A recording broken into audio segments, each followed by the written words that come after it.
If you're looking for a fun game to look for on the eShop this holiday season, I can surely recommend a handful of games that I have played. You've got RPGs, adventure games, fighting games, puzzle games, and more, so hopefully at least one will be added to your wishlist for the foreseeable future.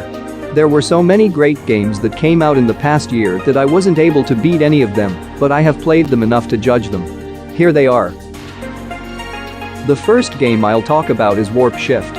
It's a puzzle game, but I'm very surprised with how polished it is. The animation looks very refined. It's a game where you basically have to guide the main character Pi to the exit block of each stage. Like a Rubik's Cube, you can shift the different rooms in order for Pi to get to the goal. As you may guess, each puzzle has a 3-star clear system, but for many of the puzzles, it can be very challenging to get to 3 stars. I got this game for 99 cents, and despite it being a puzzle game, I felt it's a real steal here.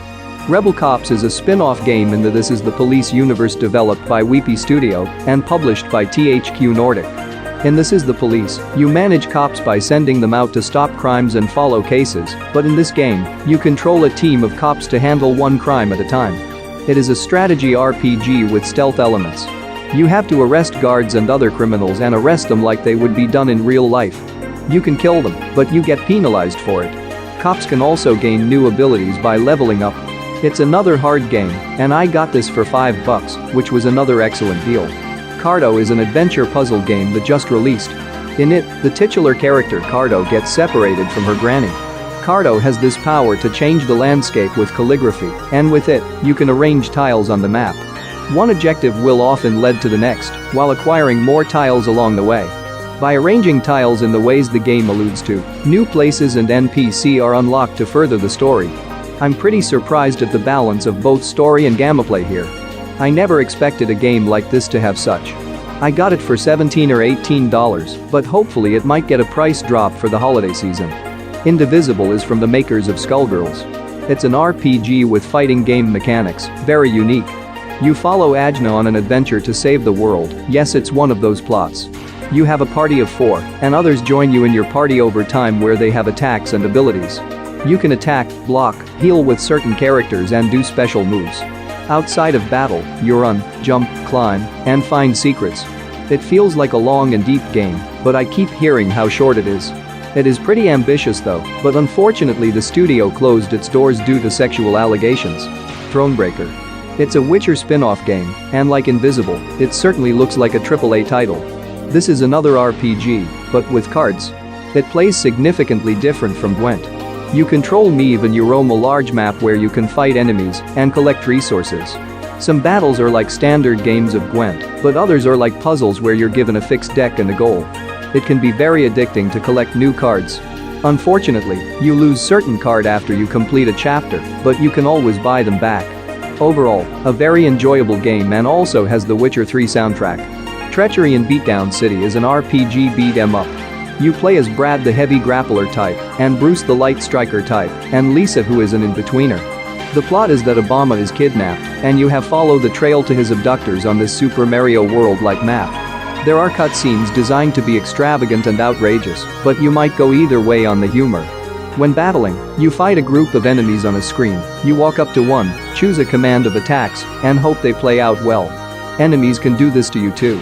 Over time, you can unlock new moves and abilities for each character. I'm surprised at how well they pulled off this system here. Felseal. Arbiter's Mark is a strategy RPG.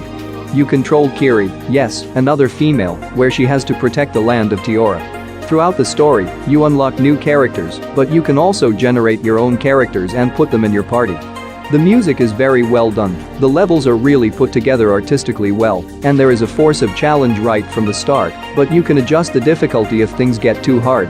You can level up characters and they can gain new abilities and achieve new classes, like Fire Emblem and Mercenary Wings. I got this game for $15. If you are a graphic designer, you'll love this game.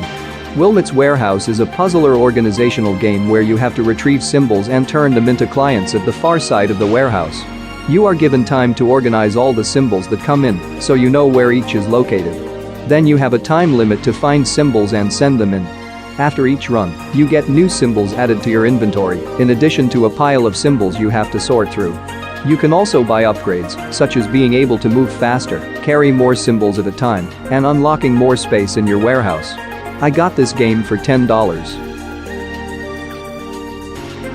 Caveblazers. I paid $4 for this game, and it's really addicting. It's like Spelunky in the sense that you explore a cave, and your goal is to get to the bottom of each level safely, while trying to collect gold and treasure, kill enemies, and avoid traps. There are a lot of weapons and perks in the game, but basically you use Y to swing your sword of the right stick to shoot arrows, which feels really good and is very accurate. La-Mulana. I call this Castlevania meets Indiana Jones. You explore vast parts of this tomb, and it's very complex. There will be a lot of backtracking, a lot of tough areas, but there are also plenty of upgrades and weapons for your character. You also might die by surprise, so prepare for some unexpected jump scares. There is a La-Mulana too, but haven't gotten around to buying it.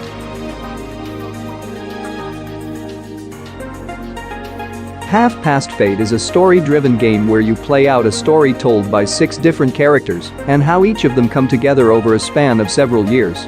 Each of them pretty much have warm and friendly personalities, but apart from that, they really try to make them diverse in other regards. There are no enemies in this game, you just have to do tasks in each chapter, so the story progresses. It can really remind you of Stardew Valley, but with point-and-click adventure elements. A great charming art style with polished animation and environments. I got this one for $11 or $12. Fantasy Strike is a fighting game that is free to play. It plays like Pocket Rumble or an old-school Neo Geo Pocket game. You'll get the most enjoyment from 3-on-3 battles where you fight another person online until you get to 3 wins. There are a total of 12 or so characters, but each of them play very uniquely. You can tell how they are trying to be like a fighting game equivalent to Overwatch. There are 4 types of fighters: zoners, grapplers, rushdowns, and wild cards. I typically play as Giant, Valerie, and Midori. It probably will never get popular, but if you want a free fighter, then certainly try it. There is a paid version that comes with a story mode, replays, and skins. Othercide is a strategy RPG that's in black and white. It looks very unique, and sometimes it can be rather disturbing. You control female warriors known as daughters. Woohoo, women. These daughters are generated, and they're given one of 3 fighting types. You can send out 3 daughters at a time for battles against monsters. They can be leveled up, but the only way they can heal is to sacrifice other daughters. It's a very odd game where you are expected to get a lot of casualties, and you'll even have to start over in order for your characters to get stronger, so you can progress more. It's not a $20 game, but it's a good deal if the price ever drops that low. Another creepy game is Death's Hangover. It feels like an SNES game. A retro-style brick breaker game where you control a paddle to hit a ball. The Grim Reaper wants his souls that were stolen by Dracula, and he resurrects 2 clumsy men and turns them into women, so even this game technically has female heroes. Andy works the paddle, while Bob is inside the ball that is hit. The gameplay is like your typical block breaker mixed with Space Invaders where you have to hit enemies and objects, as well as the occasional boss that takes up half the screen. Overall, this is a very humorous game with witty dialogue and clever stage design. I got this one for only a couple of bucks, and I say get it at any price you see. Last but not least, Phoenotopia Awakening is a remake of the original Phoenotopia game. Think of it as Zelda 2, but better and deeper. You play as Gale. Aliens have abducted all the adults, and as the oldest survivor remaining, she got on an adventure to rescue them. You have weapons, projectiles, you can cook, play the flute, solve puzzle, explore dungeons, and fight bosses. Overall, it's a very well done game, and the music isn't bad, either.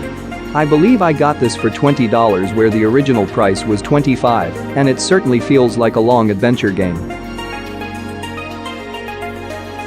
There were so many great games that came out in the past year that I wasn't able to beat any of them, but I have played them enough to judge them. Here they are. So those were 12 great indie titles that you should take a look whenever there is a sale, or if you score an eShop gift card this Christmas. Really great selection of games, and hopefully you can get a great value on one. There should be great values in the future on some of them.